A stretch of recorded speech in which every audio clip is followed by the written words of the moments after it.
Hello and welcome to another episode of the Top Dogs podcast here on the Field of 68 Media Network. I'm sorry if I look tired if you're watching this on YouTube. It is currently 1:04 in the morning on Sunday morning. I just finished doing a hour and 53-minute long episode of After Dark. It was an unbelievable Saturday in the world of college basketball, capped off by an unbelievable performance by UConn, going into Fiserv Forum and knocking off Marquette 77-69. Solo ball. This will forever be known in my mind as the solo ball game, as a night where solo ball turned into something of a UConn legend, where he made the leap from being a kid that's got a real chance to be something special to being something special. 25 points, 11 rebounds, 3 assists. I thought he played really effective defense. Back-to-back triple doubles. We'll get all of that into all that here in a second as we kind of dive into this show. It's not going to be the longest one in the world. I am not going to lie. I am exhausted right now. But I wanted to get this done. I wanted to get this up, and I wanted to be able to kind of talk through some of my thoughts on it because I wasn't able to fully dive into all of them on After Dark tonight. UConn is now 16-6 overall, 8-3 in the Big East, 2 games behind St. John's, and they get 2 games against St. John's here as the season comes to a close here in the next month. St. John's also has to play Marquette twice. They still have to go to Creighton. So the Big East regular season title is there's a lot of games left to play, a lot of big games left to play, and a lot of important games left to play. 3 of them coming up next week. Marquette is going to be at St. John's on Tuesday. St. John's is going to be at UConn on Friday, and Marquette is going to be at Creighton on Saturday. So we're going to have a lot more information on what the top of the Big East looks like here in about 8 days. As we currently stand, what an unbelievably gutty, tough, gritty performance. The exact kind of performance that I think we need to see out of this UConn team. Like I think it's hard to really put into context just how not even like the win is big. Don't get me wrong. Going on the road and beating Marquette is a really, really big win in this situation for a lot of different reasons. But I think it's the way that they got that win, the fact that they were able to make a lot of toughness plays, the fact that they were able to execute as well as they did. And I'm not saying that really impressively. The fact that they were able to get this job done on a night when Liam McNeely did not play and Hassan Diarra probably should not have been playing. The fact that they were able to do this on a night where it did not look like Aiden Mahaney was quite ready for the physicality that he was going to see. I don't think that you can say enough about how gritty of a win this was for UConn. It does sound like Liam was in the mix to be able to go here and play tonight.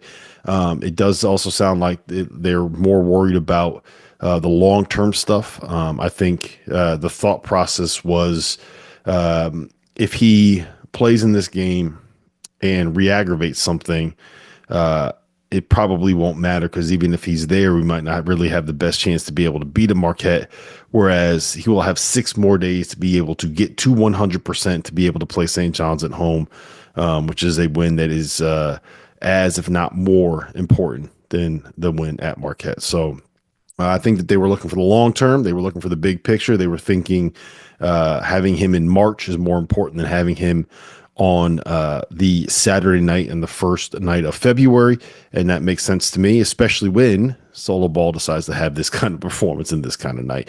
Shout out to Hassan Diarra. It was very clear to me that he should not have been out there. He probably should not have been playing. He probably needed the night off. He probably is going to enjoy these 6 days before UConn gets St. John's on Friday. And he's going to especially enjoy those 6 days now that UConn has gone into Milwaukee and picked up a win. Let's start with this. 25 turnovers on the road against the top 10 team, where that top 10 team shot 20 free throws in the first half, and UConn comes out with a 77-69 win. That is something that is unheard of. I don't know how else to phrase it. Like that is a miraculous win. I said it on Twitter this afternoon while the game was going on that UConn went into the break up 42-29, and I felt like they were fortunate to be up 42-29, where Marquette probably also should have felt fortunate that they weren't down by 22 or 23 as opposed to just being down by 13. It was that first half was one of the weirdest halves of basketball I can ever remember seeing. But UConn was able to kind of keep Marquette at bay, got helped by a bunch of missed free throws.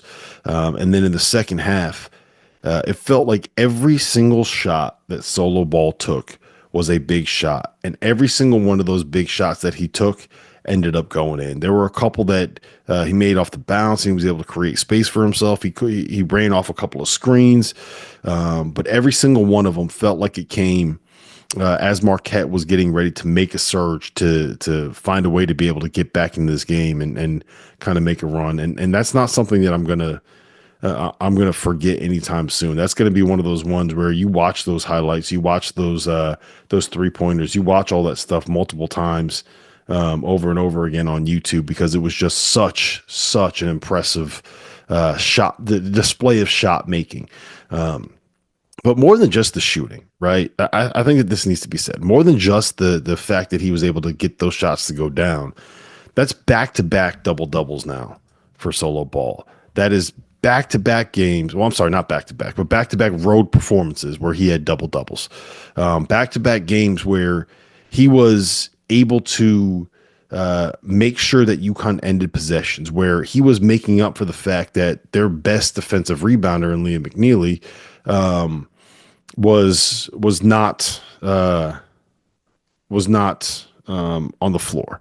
And that is something that is huge for this team, because one of the knocks on UConn this year is their inability to kind of end defensive possessions, their inability to be able to get a defensive rebound, get the ball going to the other end of the floor, and be able to kind of get their offense clicking again, be able to get out in transition, do all of that stuff. So I thought that element of Solo Ball's game kind of coming to fruition here is something that was really, really big and probably won't get discussed enough as we kind of move forward here. The fact that he's able to do it, and now you're getting Liam McNeely back is it's just enormous, man. I knew he had this in his locker too. Like, I knew he was able to kind of make these shots. We knew he was able to play some defense, but it just to see it kind of happen in real time was really, really fun to watch. Really, really exciting, and something where I hope UConn fans are able to appreciate this dude for a while, because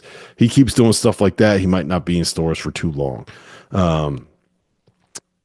As well as he played, to me, the other thing that really came out of this, and I think might even be more important for UConn long term than just getting this win, was the effort and the intensity that they played with on the defensive end of the floor. I thought that this was probably at least for my money, their most impressive defensive performance of the entire season. I thought that they were completely locked in on the defensive side of the ball. They did a lot of switching. Some of it was 1 through 5. Some of it was 1 through 4. They kind of mixed and matched depending on the personnel that was on the court. But they were completely locked in on what they were doing. They were communicating on those switches. There were times where, Marquette tried to ghost a screen, which basically means they ran up like they were going to set a screen and then just ran right by it and slipped it. And UConn was able to kind of keep track of everybody there. They didn't give up those straight line drives to the rim, right? They were able to, when Marquette got a paint touch, UConn was able to get in the way and cut them off and not let them go get a layup. They basically had to turn their back. And that's one thing that Cam Jones does really, really well. But keeping him from being able to get that straight line drive to the rim is something that matters. They weren't giving up on those drives. They were able to fight back. They were able to get in front and stay in front. And they did all of that while also staying home on some of Marquette's best shooters, which is something that you need to be able to do when you are playing that Marquette team, because if you let them get going, they're going to be able to make some shots. And to do that in a situation where, on paper, Marquette looks like the kind of team that should be able to give UConn a lot of trouble, right? Like the knock on this UConn team is they struggle to keep quicker, more athletic guards in front. They struggle with a matchup like where Alex Caravan has to guard somebody like a Chase Ross. They struggle when Aiden Mahaney is going to have to guard someone more physical than him. Solo ball, staying in front of someone that is able to create angles with jab steps and pump fakes and things of that nature. And the fact that they were able to jump out to the lead that they got, I think is something that says a lot about what this team was defensively, a lot about what that scouting report was defensively, and frankly, a hell of a lot about what Dan Hurley was able to do in terms of getting them ready for this game. Anybody that watched that performance on Wednesday against DePaul, that watched that first half, that watched that lack of effort, that watched some of the toughness plays that weren't made, probably came away from that thinking going into Marquette is going to be a complete disaster. And then you're going to follow that up with the St. John's team that does a lot of the same stuff Marquette does, just at a completely different level. And they responded, man. Like I don't think that you can really be more impressed with that, right? I don't think that there's anything else that they could have done better beyond, the obvious thing is not turning the ball over. But like, look, you don't have your second best creator and second best ball handler in Liam McNeely. You don't have someone that can take the pressure off of Hassan Diarra, who has to deal with the single best on-ball defender in the sport of college basketball, in Stevie Mitchell. And he has to do it while he very clearly is moving at like 60% of who he is and what he is as a player. And it was really incredible. One thing I will add before I'll there's some things that I want to talk about that do have me a little bit worried. And there are some negative things that we can kind of get into and things that need to work on. And I think it's worth mentioning those as well. But I will say that when Aiden Mahaney was in foul trouble in the first half and Hassan Diarra was in foul trouble in the first half, we had some minutes at the end of the first half where solo ball, Jaden Ross, Jalen Stewart, Alex Caravan, and one of the bigs. Sometimes it was with Terrace Reed. Sometimes it was with Samson Johnson. The whoever is in at the five doesn't really matter. But given the way that UConn was kind of able to execute with those five on the floor, makes me feel incredibly confident about lineups where you can go Liam McNeely, solo ball, Caravan, one of Jaden Ross or Jalen Stewart, and one of Terrace Reed or Samson Johnson, and feel good about it, and feel like you can run your offense, and feel like you can get the stops that you need to be able to get defensively, and feel like you can do the things that you want to be able to do.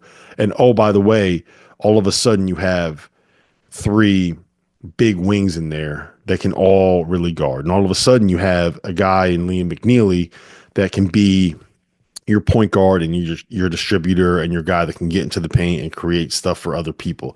And you have solo ball on the floor still as well. And you have a 5-man out there that can do the stuff that their 5-men do. I thought that the good minutes they got from that group against this team who guards and defends and plays the way that they play is not something that can be or should be overlooked. I think that is a great sign for UConn moving forward and a great sign for their ability to put lineups out there that can be better defensively than some of what we've seen. Like I don't think that you can survive in the tournament long term, especially when you just look at how good and how physical and how tough some of these teams from the SEC and the Big 12 are, and do that where you got to play 38 minutes of Hassan, Diarra, and solo ball together in the backcourt. I love them both. I think that they are both incredible winners and incredible players, but that is a small backcourt when neither of those guys are necessarily the greatest on-ball defenders. So I think being able to throw up that lineup where you have the three big wings together and you have your most dangerous shooter on the floor is something that should get looked at by the UConn staff, will get looked at and evaluated by the UConn staff, and will probably best case scenario to me is like You get 10 minutes of that a game, 10 minutes of those lineups a game. So Asana only has to play like 28, 30 minutes a night. I think is something where that's kind of where you get to the sweet spot. Speaking of sweet spots, you got to give a shout out to Samson Johnson. I thought, I think he's been really, really good the last couple of weeks, maybe even the last month. I thought that this might have been his best game. He made 5 enormous free throws. He had a huge dunk in the second half. He was switched out onto guards and was put on an island a couple times, and he was able to stay in front. He did it all while kind of staying out of foul trouble. He didn't have to really deal with like the turnover stuff. I thought that he was terrific. This was definitely the kind of game where he was always going to have a little bit of a bigger impact than Terrace Reed because of some of the defensive issues that you see with Terrace Reed.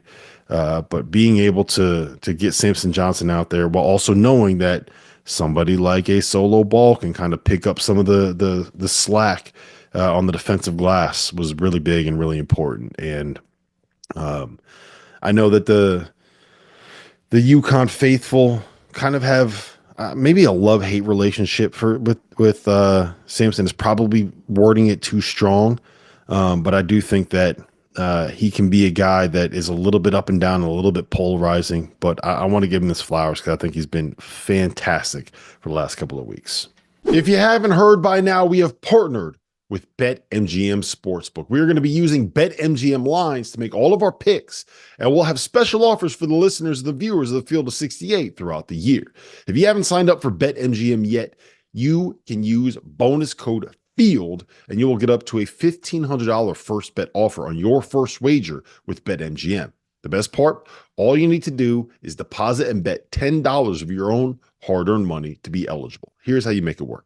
Download the BetMGM app and sign up using that bonus code FIELD. Deposit at least $10 and place your first wager on any game, and you will receive up to $1,500 in bonus bets if your bet loses. Just make sure that you use that bonus code FIELD when you sign up. BetMGM is going to have some fun offers available throughout the NBA playoffs. Bet insurance tokens, odds boost, and what I love, a nice parlay boost or two from time to time, as well as a ridiculous array of player prop bets for any sport that you could possibly imagine betting on. BetMGM is and always will be the king of the prop bet. So go download the BetMGM app, use the bonus code FIELD, and sign up today. And while I've got you, a quick request. The best way to support the Field of 68 content that you get for free is to engage with us. Rate and review the podcast. Like and share the YouTube videos. Tell your friends about us. It all helps in a world where the algorithm is king. And now, back to the show. Now that the college basketball season is in full swing, you need to make sure that you have access to the best betting tool on the market, the Rhythm app. Spelled RITHMM, is a data-backed app that uses AI and analytics to identify inefficiencies in betting lines and the player prop market that will allow you, the user, to profit. You can create customized, analytics-driven betting models tailored to your personal preferences as a bettor.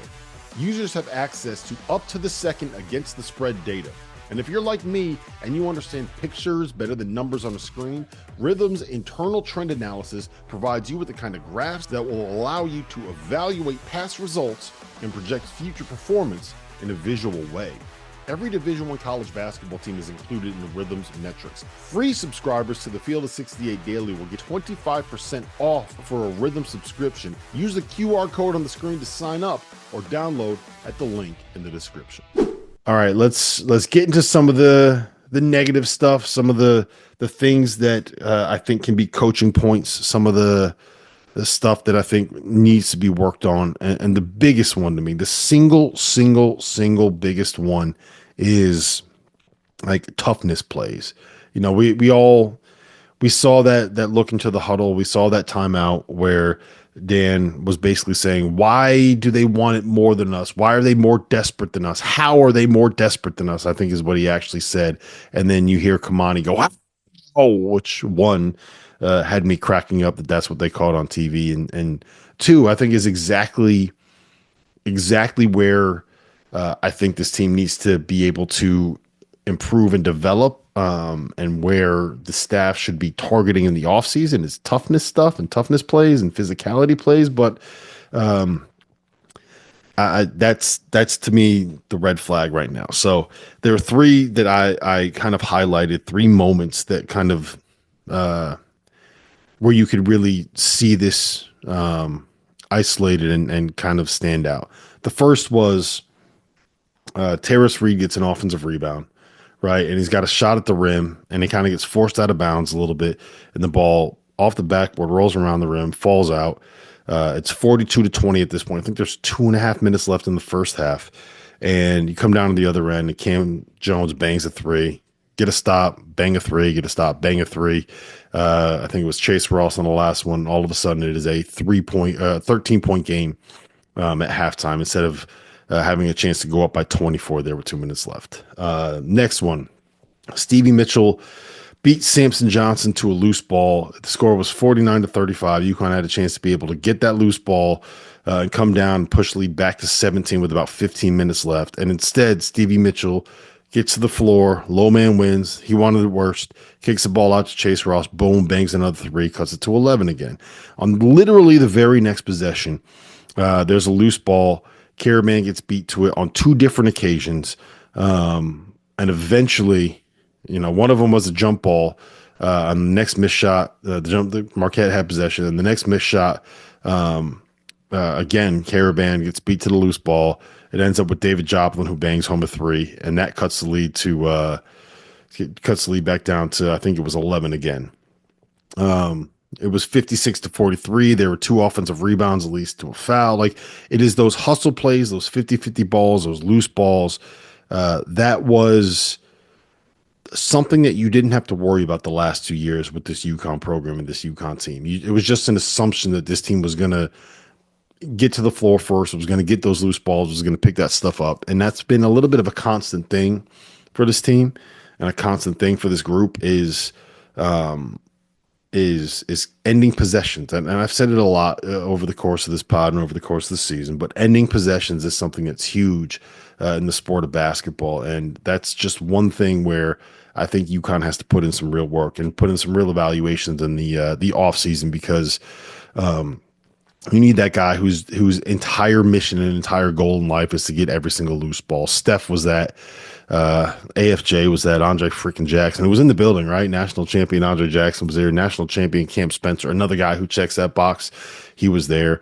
You're not always going to have solo ball to bail you out, right? You're not always going to have a Marquette team miss 10 free throws in one half of basketball to bail you out.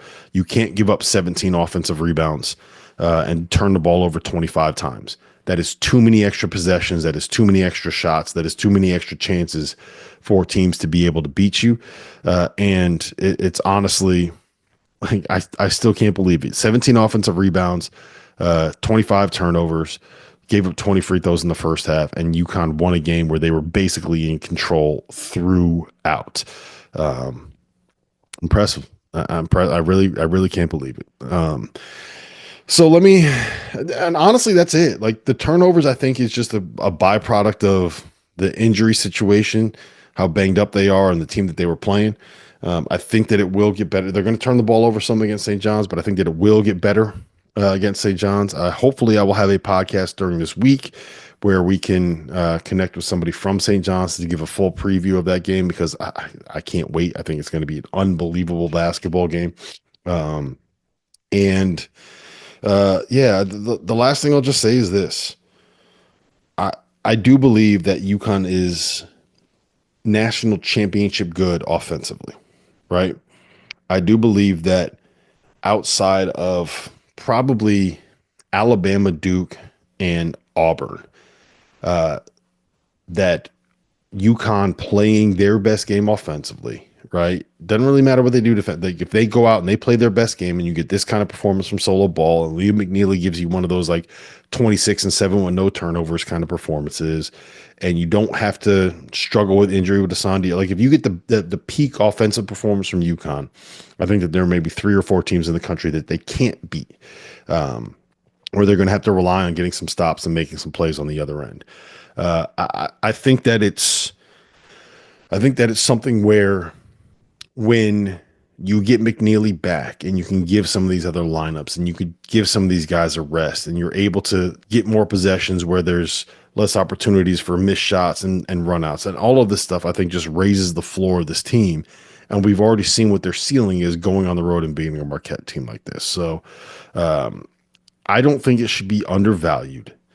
The simple fact that, we talked about this with Mike LaTulip tonight in After Dark, and I'm going to play some of the audio from him because he kind of elaborated on this point. But the last two teams that won the national title had 4 or 5 pros on them, right? They were very clearly the most talented team in college basketball the last 2 years. And that's not what this UConn team is, but this is still UConn. This is still Dan Hurley. So these guys are cashing the checks that some of those other players wrote, in the sense that they have to take the best effort from opponents. They have to take the loudest arenas that you're going to walk into. They have to take a lot of the shit that was laid out for them by the last 2 teams that won the national title, when they just don't quite have the same level of overwhelming talent that those last 2 teams did. And it hasn't been the easiest for them, right? They got punched in the mouth at Xavier and recovered for the most part, but didn't all the way recover, right? They got punched in the mouth against Creighton at home and couldn't quite get all the way back and climb up the mountain. They got punched in the second half against Villanova and probably had a real chance to win that game, right? So I think you're seeing a lot of growth and a lot of maturation with this group, and it all kind of culminated tonight in a game where that thing should have spiraled. Like, let's just be honest. UConn should have lost that game, and they kind of refused to lose that game. And I think that is the best thing that you could say about a team. That is the most impressive kind of win that you can get. And it is one that just fired me the hell up, man. That was so much fun. I got yelled at by my wife because I was yelling so loud. I think I woke up my daughter. I couldn't really quite hear what she was saying because I was still being loud when I was here in my office. So, yeah, man, on cloud 9, juiced. Going to drop in the audio from After Dark here right now, and I'm going to go try to figure out what the hell is happening in the NBA with Luka Doncic and Anthony Davis and this insanity here. So another one for UConn, another one for the Huskies, and we have a big one coming up on Friday night. Hopefully I will have a nice preview here at some point during the week to get ready for St. John's and Rick Pitino coming in. Until then, appreciate you listening, and we will see you on the other side. All right.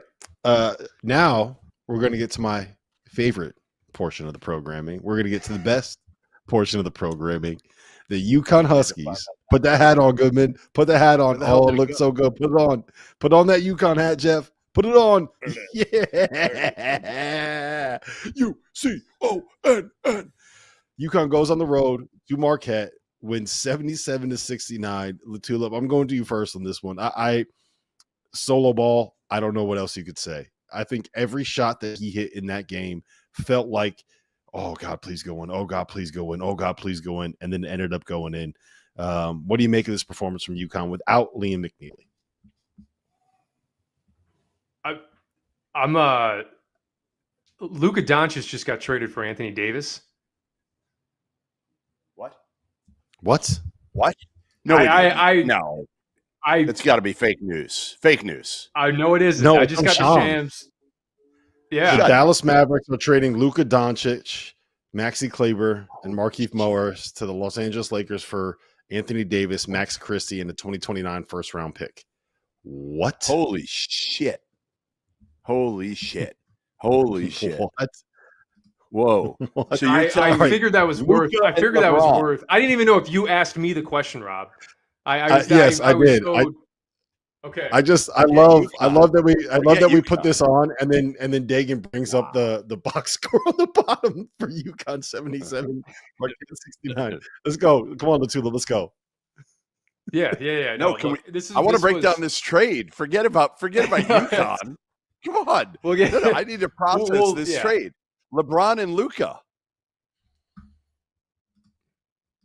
Talk to UConn. Talk UConn. We'll get to this. We'll talk later. Go ahead. This is important win, obviously, for UConn. I think Big East standings, NCAA tournament seeding, all that, yes, but also important, I think, because it kind of reaffirms to this team tonight. We heard Hurley in the huddle that when you play desperate, when you play tough, when you guard the way they guard, we know how capable they are offensively. I mean, solo ball, how many times do we have to see this and not call that dude one of, if not the best shooter in America? I mean, he does it night in and night out. And tonight it was 3 different occasions where Marquette cut it to single digits and he hit a 3. Just back-breaking 3 for Marquette. But look, like, this has been a process for UConn. And the process that they're dealing with is, these players in particular is carrying this brand. Because Rob, you're the UConn guy, and I don't think I'm out of pocket for saying this. This is a less talented team than the last 2 years, right? Yeah, for sure.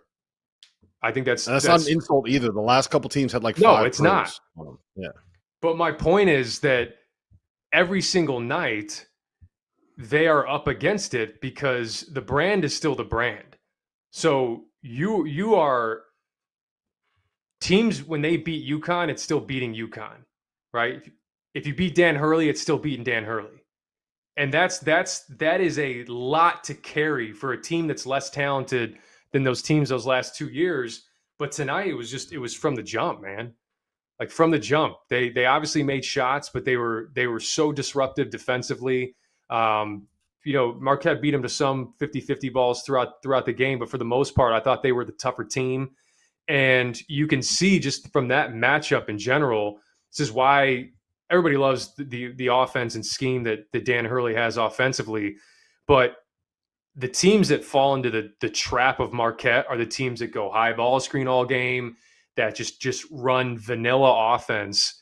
And what Dan Hurley does with the staggers, with the pin downs, with the slips, like, it's shifting the help, it's shifting the gaps, it's shifting, you can't trap, you can't blow up ball screens. And that had Marquette just spinning all night. And I know they turned it over a ton, but when they got shots on rim, they were going in because they were high quality looks based off of the stuff that they schemed up. So this was huge for UConn, and it just kind of, I thought, I mean, Rob, correct me if I'm wrong, kind of felt like a get right game, and kind of a, hey, reestablish our identity, reestablish who we are, and let's make a hell of a run here in February and March. Yeah, the thing that really stood out to me was they won this game and they played this way while turning the ball over 25 times. They took 42 shots to Marquette's 63 shots. They gave up 20 free throws in the first half of this game, and they found a way to be able to be up by 13, right? Like, if you look at kind of the numbers and you look at the way that this played out, when you look at what Marquette wants to do and how they want to play versus what UConn wants to do and how they want to play, like, I would say there was no chance that UConn won this game, just based off of the number of the amount of turnovers, all that kind of stuff. And they still found a way to win, despite the fact that Hassan Diarra was moving the way that I move out there. Like, you could tell he was not right at all. They did it without Liam McNeely. They're 2 ball handlers. The 2 guys that can create offense for other people were either somewhere between not playing and, like, more or less ineffective. And it was solo ball making those threes. It was the defensive. I thought that I've had a lot of questions and been really critical of UConn defensively this season. And I thought that this was the best defensive effort that they've had between they switched pretty much every exchange and every screen. Their rotations were there. The communication was there. They were locked in at a level that I haven't seen them. They were tougher than they've been in the past. And they still had a whole bunch of loose balls that they probably shouldn't have given up. To me, it was a really, really impressive, gutty performance, a toughness performance that we really haven't seen out of UConn at this point for a long time, right? And I'm going to talk more about this on the Top Dogs podcast tomorrow. But Goodman, I want to flip this to the other side, because at the start of the season, you were down on Marquette compared to me, right? And I think that you said that there's a quote that's been floating around where you said that they might not make the tournament, which is just kind of like that was you just being you, right? That you weren't saying they weren't going to make the tournament, but comparatively, you were down compared to us. Since January 1st, and I just brought it up right now, according to Torvik, they have been the 56th best team in America since January 1st, according to those efficiency numbers. How concerning is this for Marquette? How worried should all of us be? And where do they kind of stand in the pantheon of Big East teams right now? Well, I think part of the thing was Cam Jones was playing at such a ridiculous level, and people didn't know that coming into the season, right? He's slowed down. They've adjusted. Certainly teams in the league have adjusted and slowed him down a little bit. And their supporting cast offensively is just okay, Rob. And I kind of said that from the jump. Like, he was playing like the best player in the country. And I think since over the last month or so, he's probably been playing like a third-team All-American. Well, that's not good enough when some of these other guys haven't really stepped up consistent. Chase Ross was really good tonight, but like Stevie Mitchell and Joplin were just okay. And Ben Gold, let's face it, like Ben Gold wasn't very good tonight.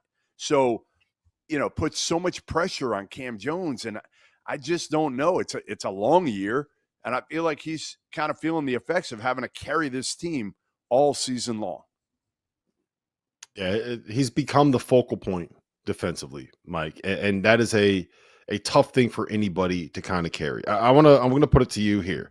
Right now, St. John's, Rick Pitino and St. John's are all alone in first place atop the Big East regular season standings after a thrilling. They blew a 19-point lead in the last 8 minutes to Providence and found a way to be able to win. Kadari Richmond, 24 points, 8 boards, 8 assists, 3 steals, by far his best game with the Johnnies, right? Hit the game-winning jumper. Marquette is at St. John's on Tuesday. On Friday, St. John's plays at UConn. On Saturday, Marquette is at Creighton. And Creighton, by the way, is tied with Marquette for second place in the Big East regular season standings. Creighton's really kind of turned this thing around. They had a fun win.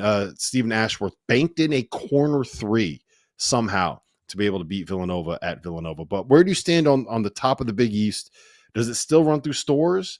Is it is it Rick Pitino? Is it his championship to win here, Mike? I think the top of the Big East is freaking wide open. And I say that because I'm not sure I feel confident about anyone right now winning this league.